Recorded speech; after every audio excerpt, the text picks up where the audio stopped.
Radio city podcast फिरत्या चाकावर with RJ Shaunak. Imagine तुम्ही गोव्यामध्ये आहात, पण गोव्यामध्ये असून तुम्ही असं काहीतरी वेगळं एक्सपिरियन्स करताय ज्यामुळे तुमचे सगळे स्टिरियोटाइप्स मिटून जात आहेत. असा काहीतरी अनुभव आज घेणार आहोत गोव्यामधला मखरोत्सव अनुभवून. मित्रांनो, गोव्यामध्ये सध्या गेलेलो आहे मी. मागच्या पॉडकास्टमध्ये सुद्धा तुम्ही गोव्यातल्या एका स्पेशल अशा श्री सप्तकोटेश्वर मंदिराबद्दल ऐकलं, पण आता आपण त्याच्याच पुढचा भाग बघणार आहोत. म्हणजेच मी केलं नवरात्रामध्ये हे एक्सपिरियन्स.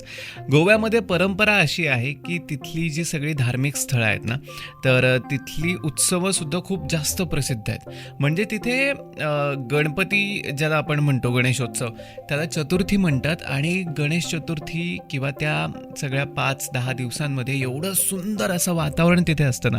आपल्याला कोकणातले गणपती माहिती आहेत, पण त्याच लेवलला गोव्यात सुद्धा सुंदर अशी परंपरा आहे, संस्कृती आहे, आणि ती आपल्याला बघायला मिळते. यासोबतच तिथे दिवाळीमध्ये जेव्हा नरक चतुर्दशी असते, श्रीकृष्णाने नरकासुराचा वध केला होता. आपण दरवेळेस ते कीर्तन पहाटे पहाटे ऐकतो जेव्हा आपण अभ्यंग स्नान करत असतो. तर गोव्यामध्ये नरक चतुर्दशीची जी तयारी आहे ती 1 ते 1.5 महिना आधी सुरू होते. एक मोठ्या आकाराचा नरकासूर बनवला जातो आणि दिवाळीच्या पहाटे नरक चतुर्दशीच्या दिवशी त्याचं दहन वगैरे केलं जातं. म्हणजे जसं दसऱ्याला रावणाचं दहन करतात, अशा परंपरा ज्या आपल्याला माहितीच नाही आहेत. गोवा म्हटलं की आपल्याला फक्त सन, सँड, सी आणि इतर गोष्टीच आठवतात. सो या सगळ्या गोष्टी एक्सपिरियन्स करायचं मी ठरवलं होतं. आणि त्यानिमित्ताने मी हा मखरोत्सवसुद्धा बरंच ऐकलं होतं. काय आहे नक्की प्रकार, प्रत्यक्ष अनुभवण्याची खूप जास्त इच्छा होती. आणि लकीली गोव्याचे जे मुख्यमंत्री आहेत त्यांच्याच निमंत्रणाने आम्हाला एका स्पेशल अशा मंदिरामध्ये जाता आलं. त्या मंदिराचं नाव म्हणजेच श्री महालक्ष्मी मंदिर. आपल्या फोंडा जो तालुका आहे गोव्यातला, तिथे बांदोडा नावाचं एक गाव आहे. आणि त्या बांदोडा गावामध्ये आम्ही पोहोचलो. पणजीवरनं ट्रॅव्हल करत करत रात्री साधारणतः 8 वाजता आमची गाडी तिकडनं पणजीवरनं निघाली होती. जाऊस तर 1 तास वेळ आम्हाला लागला आणि 1 तासामध्ये आम्ही पोहोचलो. आम्हाला कसं वाटलं, सुरुवातीला खूप अंधार वगैरे जाताना होता. जंगल वगैरे असतं, कोकणातला तो प्रदेश आहे शेवटी.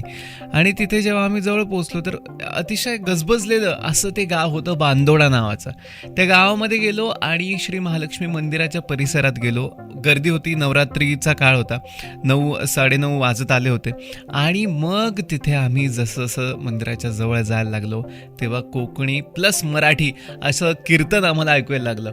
छत्रपती शिवाजी महाराजांच्या आयुष्यावर ते कीर्तन सुरू होतं आणि ते वातावरण जाणवायला लागलं. एकदम प्रसन्न तिथे सगळी वाईब निर्माण झाली होती. आम्हाला स्पेशली खूप छान जागासुद्धा मिळाली. जे कीर्तनकार होते त्यांच्या समोर आम्ही खाली बसलो. कीर्तन एकदम एन्जॉय करायला लागलो. भजनं होती, भजनंसुद्धा मनापासून अशी म्हणायला लागलो. इथपर्यंत खूप सुंदर वातावरण होतं. आणि यानंतर सगळं गजबजलेलं तर ते मंदिर होतं. गर्दी होती प्रचंड तिथे. त्या सगळ्या मंदिरातले दिवे बंद करण्यात आले. जे इलेक्ट्रिकचे लाईट्स आहेत ते सगळे बंद करण्यात आले. आणि देवीचं जे मंदिर आहे, देवीची मूर्ती असते आत, त्याच्या पुढे मंदिराच्या मंडपाच्या परिसरामध्येच छताला लटकवला जातो एक असा मखर. तो मखर, त्याच्यामध्ये देवीची उत्सव मूर्ती ठेवली जाते आणि प्रचंड सुंदर अशी सजावट त्या मखराची केलेली असते. आणि तो मखर अचानक हलवायला सुरुवात होते. म्हणजे तो लोक, प्रत्येक जो भाविक आहे त्या दिशेने देवीचं मुख आहे ते वळवतात मखराच्या स्वरूपामध्ये. आणि कधी डावीकडे, कधी उजवीकडे.